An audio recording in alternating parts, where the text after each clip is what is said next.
Nesse momento nós vamos meditar na palavra de Deus. Eu quero convidar os irmãos a abrir as suas Bíblias no livro Evangelho segundo escreveu Mateus, capítulo 5. Mateus, capítulo 5, hoje nós estamos então continuando aqui a nossa série de mensagens sobre o Sermão da Montanha, e hoje nós iremos meditar no versículo 4.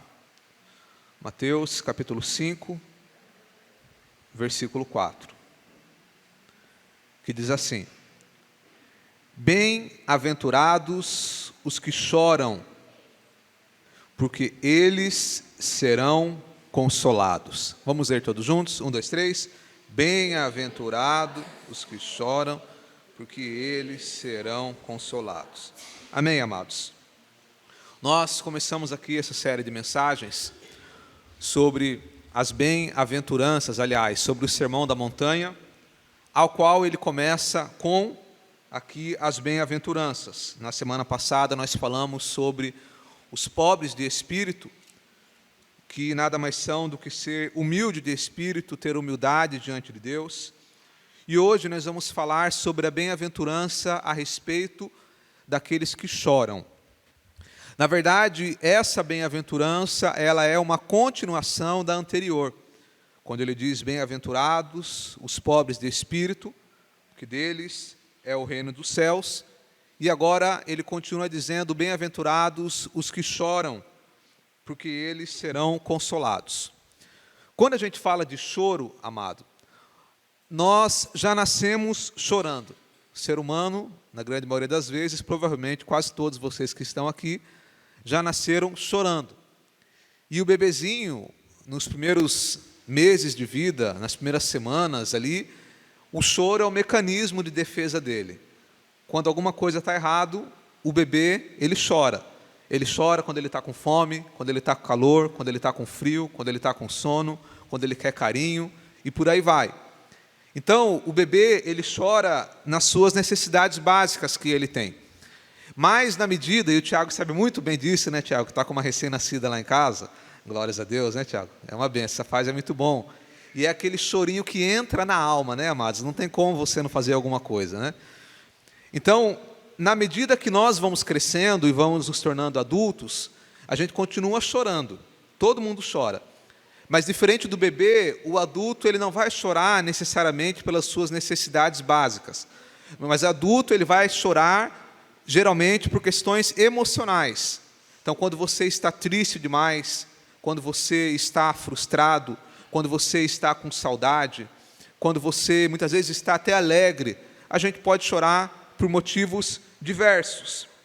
Porém, o Senhor Jesus aqui, quando ele fala do choro, bem-aventurados os que choram, ele não está falando de qualquer choro, porque a palavra que ele usou aqui no original para descrever bem-aventurados os que choram, a palavra que ele usou para descrever esses choram, é uma palavra que tem o sentido de lamento. É um choro profundo, é um choro da alma, não é um choro raso, um choro qualquer. Eu lembro uma vez, quando eu trabalhava na MAB, um companheiro de trabalho meu, ele tinha um sonho, Gustavo, de ir no Morumbi. E aí ele foi lá, e quando estava vendo lá o jogo, e ele se filmando, o São Paulo fez um gol, e ele se filmou comemorando. E aí quando eu olhei com mais calma, eu vi que ele estava chorando de alegria. Eu falei: rapaz, estava chorando, era a alegria dele. Então, mas não é esse choro que Jesus estava falando, não é o choro raso, de quando você vê um filme, quando você vê alguma coisa, mas é um choro da alma. A palavra que Jesus usou aqui para descrever a palavra choro, é a mesma palavra que foi usada quando Jacó ficou sabendo que José supostamente tinha morrido. Lembra que nós falamos aqui, quando os irmãos de José, que odiavam ele, jogaram ele numa cova, tiraram as suas vestes, depois venderam ele como escravo. E eles então pegaram as vestes de José, rasgaram ela, sujaram ela de sangue e levaram para o seu pai Jacó, dizendo: olha, nós não sabemos o que aconteceu com José, mas nós encontramos as vestes dele, dando a entender que um animal tinha comido José. E Jacó amava José mais do que seus irmãos. Ele tinha um carinho especial por José, porque era o filho que ele teve com a mulher que ele amava. Então agora, quando Jacó ele vê aquela cena, ele chora amargamente, ele chora por muitos meses, por muitos anos. E a palavra que foi usada para descrever esse sentimento de Jacó foi a mesma que Jesus usou aqui. É um choro da alma, é um choro profundo. Então, nesta manhã eu quero falar sobre dois tipos de choro que Jesus estava se referindo aqui. Dois tipos de choro que chamam a atenção de Deus. O primeiro tipo, amado, é o choro pelo pecado. Chorar pelos nossos pecados. Na verdade, esse é o tipo de choro que mais deve existir na nossa vida. Esse é o tipo de choro que mais chama a atenção de Deus. Nós chorarmos pelos nossos pecados. Se a gente lê o versículo anterior, quando Jesus fala, bem-aventurados os pobres de espírito, e depois ele continua falando, bem-aventurados que choram, era a continuação. Porque o pobre de espírito, o humilde de espírito, é aquele que chega diante de Deus com humildade, reconhecendo o seu estado. E agora, quando ele fala, bem-aventurados que choram, é quando você chega com esse sentimento e derrama lágrimas, reconhecendo diante de Deus os seus pecados. E aqui vai entrar uma palavra chamada contrição. Daqui a pouco nós vamos participar da ceia do Senhor. E no momento que nós participamos do corpo e do sangue de Cristo, a Bíblia diz, analise o homem a si mesmo, e assim coma desse pão e beba desse cálice. O sentimento que nós temos que sentir quando nós participamos do corpo e do sangue de Jesus é um sentimento de contrição. O que é contrição? É um sentimento de arrependimento, de profundo arrependimento, e ao mesmo tempo de gratidão pelo perdão dos nossos pecados. Quando nós estamos diante do nosso Deus, quanto mais você vai se aproximando de Deus, mais a luz do Senhor, porque Jesus é a luz, Ele vai clareando e nós vamos vendo nossos próprios pecados. E quanto mais nós vemos os nossos pecados, mais nós vamos chorar diante de Deus, reconhecendo o nosso estado. Então esse sentimento de contrição, de você chegar diante de Deus com humildade e derramar lágrimas pelos pecados. Eu quero te perguntar nessa manhã, quando foi a última vez que você chorou pelos teus pecados? Quando foi a última vez que eu cheguei diante de Deus e chorei, reconhecendo o meu estado diante do Senhor? Muitas vezes, amados, nós choramos pelos nossos problemas. Muitas vezes eu choro porque eu estou abatido emocionalmente, porque eu estou triste, porque eu estou com um problema financeiro, porque eu estou com um problema no meu casamento, porque eu estou com um problema de saúde, porque eu estou com um problema na justiça. Às vezes eu choro por causa de algum problema que eu estou passando, mas nessa manhã a reflexão é, quanto tempo mais que eu não derramo lágrimas por causa dos meus pecados? E eu quero ler com os irmãos um texto que está em Lucas, capítulo de número 7. Lucas, capítulo 7. Versículo 36, que diz, e rogou-lhe um dos fariseus que comesse com ele, e entrando em casa do fariseu, assentou-se à mesa. Ele estava na casa de um fariseu, e eis que uma mulher da cidade, uma pecadora, sabendo que ele estava à mesa em casa do fariseu, levou um vaso de alabastro com unguento, e estando por detrás, aos seus pés, chorando, começou a regar-lhe os pés com lágrimas, e enxugava-lhe com os cabelos da sua cabeça, e beijava-lhe os pés, e ungia com unguento. Versículo 47, Jesus disse, por isso te digo que os seus muitos pecados lhe são perdoados, porque muito amou. Mas aquele quem pouco é perdoado, pouco ama. É interessante, irmãos, sobre essa mulher, que nós temos poucas informações sobre ela, mas a Bíblia diz apenas que ela era pecadora. Alguns vão dizer que ela era prostituta, mas isso não está dito na palavra, embora alguns acreditem nisso. E até porque isso é irrelevante, o que ela fazia ou deixava de fazer. A questão é que ela é caracterizada como pecadora. E quando agora ela chega diante de Jesus, ela estava na casa de um fariseu, que como os irmãos já sabem, eu já disse nas mensagens anteriores, eram homens que se achavam santos, se achavam puros, se achavam superiores aos demais. E agora Jesus chega, essa mulher chega diante de Jesus e chora aos seus pés. A Bíblia vai dizer que essa mulher, entrando por detrás, versículo 38, e estando por detrás aos seus pés, chorando, começou-lhe a regar-lhe os pés com as suas lágrimas. Ela estava chorando e enxugando os pés de Jesus com as suas lágrimas. Então aqui fica claro que ela chorava muito. Não era um choro qualquer, não era um choro suave, mas era um choro da alma. E os fariseus, vendo isso, eles se escandalizam. Eles dizem: como que pode esse mestre ver isso e não fazer nada, sabendo que essa mulher é uma pecadora? Mas agora Jesus vai dizer no versículo 47, por isso digo que os seus muitos pecados são perdoados. E agora preste atenção, porque muito amou, mas aquele quem pouco é perdoado, pouco ama. E aqui está algo para nós atentarmos. Quando Jesus diz que aquele que pouco é perdoado, pouco ama, ele não estava dizendo aqui que tem pessoas que têm pouco pecado e tem outras pessoas que têm muito pecado. Não era isso que ele estava dizendo. Ele estava dizendo, aquele que acha que tem pouco pecado, aquele que diz assim: não, eu até tenho um pecadinho outro, mas eu sou uma pessoa santa, esse pouco vai amar, esse pouco vai chorar pelo seu pecado. Mas aquele que reconhece que é um pecador, embora nós tenhamos que buscar ter uma vida santa diante de Deus, nós tenhamos que buscar vencer o nosso pecado, buscar fazer a vontade de Deus, mas mesmo assim, os nossos pecados, eles são muitos. E quando nós chegamos diante de Deus, nós temos que chegar com esse sentimento, que o Senhor nos salvou da destruição eterna, que nós estávamos destinados ao sofrimento eterno. E quando eu reconheço isso, eu vou chorar aos pés de Jesus, reconhecendo o meu pecado. E é isso que essa mulher fez. É interessante quando a Bíblia fala de Davi, amados. Davi, um homem segundo o coração de Deus. E Davi, ele pecou contra o Senhor. Ele adulterou. Ele preparou para que o esposo da mulher morresse no campo de batalha.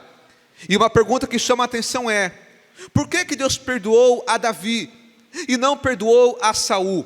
Saul foi o rei que foi antes de Davi. E Saul também pecou contra o Senhor. Mas tem uma diferença. Quando Saul peca diante de Deus e ele percebe que ele é rejeitado pelo Senhor, a preocupação de Saul era de não perder a sua coroa, de não perder o seu reinado, de não perder a sua posição, de não perder o seu dinheiro. Na verdade, Saul, ele vai chorar de remorso. O que é o remorso? O remorso é quando a pessoa fica triste, não pelo pecado em si, mas pela consequência que o pecado trouxe. É como eu dei o exemplo para os irmãos, de alguém que comete um crime por anos e não se arrepende, mas quando ele está na cadeia e sabe que vai ficar ali por anos, ele sente um remorso. Mas muitas vezes não é um arrependimento genuíno, é apenas um sentimento de tristeza por causa da consequência do seu pecado. E Saul foi assim, ele sentiu a consequência, ele falou: vou perder a minha coroa, vou perder o meu reinado. Agora Davi não, Davi ele peca contra o Senhor, mas quando vem a palavra de Deus para ele através do profeta, e ele reconhece o seu pecado, você vai ver lá no Salmo 51, que Davi agora ele vai chorar aos pés do Senhor, reconhecendo o seu pecado. E Davi, a preocupação dele não foi no seu reinado, não foi na sua posição, não foi no ouro que ele tinha, não foi no dinheiro, mas ele diz: Senhor, não retires de mim o teu espírito, torna a dar-me a alegria da sua salvação. É por isso que Davi agradou a Deus, amado. Não é porque Davi era um homem impecável, que não pecava, mas porque Davi ele tinha um coração quebrantado diante de Deus, ele reconhecia o seu pecado, e agora ele chora amargamente na presença do Senhor. Então essa é a lição que tem que ficar para nós. Nós temos que chorar diante de Deus pelos nossos pecados, reconhecendo diante de Deus as nossas fraquezas. Esse é o choro que agrada o Senhor. E eu quero aproveitar aqui e abrir um parênteses nesse primeiro assunto, para dar uma explicação para os irmãos. Os irmãos percebem que aqui, geralmente eu não faço o apelo, aquele apelo comum, que uma boa parte das igrejas fazem, que é de perguntar se alguém quer aceitar Jesus e a pessoa vir aqui à frente, ou perguntar se alguém está afastado dos caminhos do Senhor e quer voltar para Jesus e chama a pessoa para vir aqui na frente. E eu vou explicar o porquê que eu não faço isso. Primeiro, os irmãos entenderem que a questão do apelo é algo que em muitas igrejas históricas isso também não é algo que acontece, em igrejas batistas, presbiterianas. Mas a questão, irmãos, eu não sou contrário ao apelo, até porque, na verdade, toda pregação é um apelo. Toda pregação, você expõe algum assunto e você conclui fazendo um apelo, fazendo um convite, convidando os ouvintes para que a gente possa tomar uma atitude. Se você pregou sobre oração, você vai concluir falando, então, que nós possamos orar mais. Se você pregou sobre santidade, você vai concluir dizendo, então, que nós possamos santificar mais as nossas vidas. E por aí vai. Então, toda pregação, por si só, é um apelo. A minha questão aqui, irmãos, é que eu não acredito que a pessoa precisa vir aqui na frente para demonstrar que ela acreditou na palavra. É apenas isso. Até porque eu já vi ao longo dos meus anos como cristão, muitas pessoas que vieram na frente, mas não permaneceram com Jesus. E por outro lado, eu já vi muitas pessoas que não vieram aqui na frente, mas permaneceram com Jesus. E aqui tem exemplos de pessoas que estavam afastadas dos caminhos do Senhor há anos, vieram aqui no culto, começaram a ouvir a palavra, continuaram e estão firmes até agora, para a glória do nome do Senhor Jesus. Então, eu não sou contrário, eu apenas não acredito que precise vir até aqui à frente, porque a Bíblia diz que a fé vem pelo ouvir. Jesus disse, aquele que crer e for batizado será salvo. Mas e a confissão pública? A confissão pública, você confessa Jesus no dia que você batiza nas águas. Você confessa Jesus com as suas palavras, na sua casa, na rua, no seu trabalho. Isso é confessar a Jesus. Então, é apenas esse detalhe que eu queria explicar, porque eu sempre acredito que deve existir clareza, para que não haja dúvida. Então, toda vez que chegar alguém crente, não crente, uma pessoa não crente, eu vou pregar o evangelho como a gente sempre prega. E no final nós vamos fazer uma oração, e se a pessoa abrir o coração, a palavra vai entrar e ela vai ser salva. Mas eu quero deixar alguns pontos importantes, amados, que precisa ser frisado. Primeiro, então, qualquer irmão aqui, se um dia for ministrar a palavra e quiser convidar alguém para vir aqui na frente, não é proibido, amados. Não sou o contrário, também eu posso até fazer isso. Ou vir aqui alguém pregar algum dia e chamar as pessoas para vir na frente, também não é proibido. Eu apenas não faço porque não acho necessário. Mas eu quero pontuar aqui algumas coisas, porque está dentro do que eu estou falando hoje.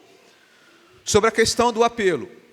Uma questão que eu acredito que não é saudável, amados, é aquela questão de ficar com aquela insistência desproporcional, como eu já vi e muitos lugares fazem. Tem 10 minutos de pregação e às vezes fica 15, 20 minutos de apelo. Não acredito que isso seja saudável. Até porque se a palavra entrou no coração da pessoa, não é necessário ficar insistindo. Alguém vai dizer assim, mas o diabo pode impedir a pessoa de crer. Não, amado. A única coisa que impede alguém de crer na palavra é a dureza do meu coração. O trabalho do pregador não é convencer a pessoa. O trabalho nosso é pregar a palavra da maneira que ela é. Eu prego a palavra. O Espírito de Deus convence o homem do pecado. O Espírito de Deus toca no coração da pessoa, dizendo, olha, aquilo que ele está dizendo é a verdade. Mas convém a pessoa abrir o coração. Então perceba que tem 3 participações aqui. O pregador que prega a palavra, o Espírito Santo que toca no coração, que nem diz na Apocalipse, eis que estou à porta e bato. O Espírito Santo bate, mas convém a pessoa abrir a porta, convém a pessoa abrir o coração. E se a pessoa não abre o coração, não é através da assistência que ela vai ser tocada. Ela pode até vir aqui na frente, mas não é um arrependimento genuíno, é um arrependimento raso. Às vezes vem o convencido ou emocionado. Outra coisa que eu também não gosto, amado, é de apelar para a parte emocional, o emocionalismo. E muitas vezes também a gente vê as pessoas, quando vai falar para alguém entregar a vida para Jesus, fica prometendo algo que não é verdadeiro, como se Jesus fosse um produto, como se o evangelho fosse um balcão de negócios. Vem para Jesus e você vai prosperar. Vem para Jesus e sua vida financeira vai mudar. Vem para Jesus, seu casamento vai ser outro. Vem para Jesus como se alguém que tem Jesus, a vida dele fosse perfeita. Não é assim. E aqui eu concluo dizendo por que eu estou falando isso. Porque quando a pessoa realmente tem um encontro com Jesus, a motivação principal dele deve ser a salvação da sua alma. Alguém não pode entregar a vida para Jesus por interesse, ou forçado, ou emocionado. A pessoa que entrega a vida para Jesus de verdade, amado, O verdadeiro arrependimento deve ser quando eu entendo que eu sou pecador e que eu preciso de salvação. Os irmãos lembram antigamente qual era a pregação do evangelho como o hino da harpa? Foi na cruz, que um dia eu vi meus pecados carregados em Jesus. A pregação era essa: venha ao pecador, venha para Jesus, vem reconhecer os seus pecados. Hoje não, hoje vem para Jesus, Ele vai curar sua depressão, vem para Jesus e Ele vai abençoar tuas finanças. Não é isso, amados, nós não podemos pregar esse evangelho, nós temos que pregar o evangelho do arrependimento. Coisa maravilhosa é quando alguém entrega a sua vida para Jesus chorando pelos seus pecados, amado. Pode ser o mais miserável pecador, pode ser a pessoa que tenha tido o passado mais sujo, tenha feito mais coisas erradas, mas se ele chorar reconhecendo os seus pecados, Jesus está de braços abertos para receber. Amém, amados? Então, esse é o primeiro choro que chama a atenção de Deus, o choro pelos nossos pecados. O segundo tipo de choro, amados, que chama a atenção de Deus, é o choro pelos sofrimentos da vida. Jesus disse: bem-aventurados os que choram, porque serão consolados. Deus não tem prazer no sofrimento. Algumas pessoas, principalmente pessoas que geralmente não acreditam em Deus, eles dizem assim: se Deus existe, por que então que tem tanto sofrimento no mundo? Por que então que tem tantas coisas ruins que acontecem? Como por exemplo, agora nós estamos vendo guerras e rumores de guerras. Nós estamos vendo aí uma situação caótica, que pode se desembocar em algo muito pior, lá na Palestina. E alguém fala: por que acontecem coisas ruins no mundo? Certamente, numa guerra, pessoas inocentes morrem, crianças morrem. Por que tem tantas doenças? Por que tem tanto sofrimento? Se Deus é tão bom, se Ele é poderoso, por que então que Deus nos colocou nessa terra para sofrer tanto? Eu quero te dizer, amado, que o sofrimento, ele é decorrência do pecado do homem. Deus fez o mundo perfeito, Deus fez o homem perfeito e colocou lá no jardim, estava numa situação perfeita, mas o homem escolheu pecar. E por causa do pecado teve consequências que nós sofremos até agora. E essas consequências só vão cessar quando nós formos para a glória, quando nós somos para a eternidade. É por isso, amado, que lá em Apocalipse vai dizer que Deus enxugará dos nossos olhos toda a lágrima. Lá na eternidade não vai haver mais choro, não vai haver mais dor, não vai haver mais sofrimento, não vai haver mais enfermidade, não vai haver mais depressão, não vai haver mais ansiedade, não vai haver mais angústia, porque Deus vai enxugar dos nossos olhos. Não vai ter mais choro. Mas isso é lá na eternidade. Aqui ainda tem choro. E é por isso que Jesus disse: bem-aventurados os que choram, porque lá no céu não vai haver mais choro. Aqui ainda tem choro, mas aqui nós temos um consolo. E essa é a diferença daquele que serve a Deus para aquele que não serve. Ambos sofrem, ambos têm dificuldades na vida, aquele que serve a Deus e aquele que não tem. Mas aquele que serve a Deus, ele tem um consolo, que é o Espírito Santo de Deus que está conosco. Quando nós estamos enfrentando os sofrimentos da vida, nós podemos dobrar os nossos joelhos e chorar aos pés do Senhor, como Ana, que estava sendo humilhada, estava angustiada, mas agora ela dobra o seu joelho e chora amargamente nos pés do Senhor. Ela chorou amargamente, amado, mas Deus enviou ali o homem de Deus que viu o seu choro e mudou aquela situação. Deus mudou aquela situação, e não é diferente nas nossas vidas, amado. Preste muita atenção. Talvez você está enfrentando um momento de sofrimento, talvez você está enfrentando um momento de dor, de perca, de frustração, ou talvez sua vida esteja muito boa. Talvez você está aqui nessa manhã falando: não, Andrés, minha vida está perfeita, estou com a minha conta bancária cheia, tenho saúde, está bom, minha casa está uma boa, meus filhos estão uma bênção, está tudo bom na minha vida, glória a Deus, que bom, amado, excelente. Mas talvez tenha pessoas aqui, ou que vão ouvir essa mensagem, que a sua vida não está nada boa, que você está enfrentando um momento de dificuldade, de dor, de sofrimento. E eu quero te dizer, meu amado, o segredo para você vencer esse momento é você chorar nos pés do Senhor, é você lançar nos pés do Senhor toda a sua angústia, toda a ansiedade, como fez Ana. porque há uma promessa para mim e para você. Bem-aventurados os que choram, porque eles serão consolados. Às vezes nós choramos pelo canto, às vezes nós choramos e murmuramos, mas eu quero te dizer que murmurar não vai adiantar, reclamar não vai adiantar. O que vai mudar essa situação é você chorar nos pés do Senhor, lançando diante dele a sua ansiedade. Você fala assim, mas Deus sabe do que eu preciso. Deus sabe, mas Ele quer te ouvir falar. Mas eu não tenho palavras, não importa. Dobre o seu joelho e chore nos pés do Senhor, amado. Deus está falando com pessoas aqui nesta manhã. Dobre o teu joelho e chore nos pés do Senhor, porque existem problemas que o homem não pode resolver. Existem problemas que o teu esposo não vai resolver, que o médico não vai resolver, que o advogado não vai resolver, que o pastor não vai resolver, mas Jesus tem poder para resolver esse problema. Mas Deus está dizendo, chore nos pés do Senhor, dobre o teu joelho e apresente diante de Deus a tua petição, porque há uma promessa: eu estou convosco todos os dias, disse Jesus. E nessa manhã Deus está falando conosco, que nós possamos chorar nos pés do Senhor, porque Jesus disse, bem-aventurados os que choram, porque eles serão consolados. E mais à frente Ele disse, eis que eu enviarei o Consolador, o Espírito Santo, que estará convosco todos os dias. E o Espírito Santo está com você, meu amado. O Espírito de Deus está com você. Mas eu não estou sentindo nada. Você não precisa sentir, você precisa crer, porque tudo é pela fé. Se você começar a acreditar que Deus está com você em todo momento, e quando você dobrar o seu joelho e você orar dizendo, Senhor, a tua palavra diz que há um consolo para aqueles que choram, então me consola nesse momento, me renova, me fortalece, acalma o meu coração. Deus vai acalmar a tua alma, e Ele vai te trazer alegria, mesmo em meio ao sofrimento. Parece uma contradição, amado, quando Jesus diz, bem-aventurados os que choram.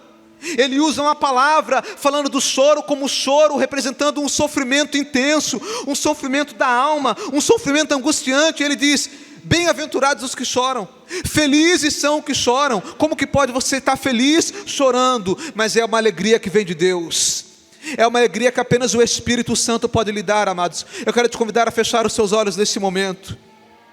Aleluia, fecha os teus olhos. Eu quero pedir para que nesse momento você fale com Deus. Fala para Deus o que está te angustiando, fala para Deus o que está te entristecendo, fala para Deus qual é a tua dor, qual é o teu problema. Fale, Deus, meu problema é esse, me ajuda, Senhor, a vencer essa situação. Senhor, muda essa situação. Senhor, acalma o meu coração. Aleluia. Oh Espírito de Deus, nesse momento, Deus querido, diante da tua palavra, qual o Senhor diz, bem-aventurados os que choram, porque serão consolados. Oh Deus maravilhoso, no nome do Senhor Jesus, Pai, nós acreditamos na sua palavra. Deus, diante dessa palavra, Deus, se existe alguém aqui nesta manhã, ou que vai ouvir esta palavra, que está angustiado, que está entristecido, Espírito Santo, acalma agora este coração, ó Pai. Ó Deus, cura agora esta ferida. Ó Deus, e que o Senhor possa alegrar o nosso coração nesta manhã. Deus, que mesmo em meio à dor, mesmo em meio ao sofrimento, mesmo em meio à dificuldade, a tua alegria possa encher os nossos corações, ó Pai, aleluia.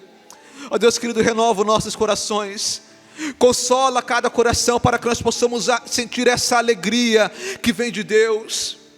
Essa alegria, Senhor, que dinheiro não compra, essa alegria, Senhor, que bebida não oferece, que drogas não oferecem, que amigos não oferecem, mas apenas Jesus pode oferecer. Ó Senhor, coloca lágrimas em nossos olhos, Senhor, para que nós possamos chorar pelos nossos pecados. Ó Deus, para que nós possamos sentir o verdadeiro arrependimento, Senhor, para que nós possamos, Deus, não tratar o pecado como uma coisa qualquer. Ó Deus, nós não queremos te servir de aparência, nós não queremos te servir, Senhor, pela superfície, aleluia, mas que o Senhor possa, Deus, tocar em nossos corações. Oh Espírito de Deus, que nós possamos sentir nessa manhã um sentimento de verdadeiro arrependimento. Senhor, que nós possamos olhar para nossas vidas e ver, Senhor, aonde nós precisamos mudar. Que nós possamos olhar para nossas vidas, Senhor, e tapar as brechas, tapar aquilo que não te agrada, tirar aquilo que não te agrada e experimentar um verdadeiro arrependimento. Consola nossos corações, fortalece a tua igreja, ó Pai. Esse é o nosso pedido, em nome de Jesus. Amém. Glória a Deus, amados.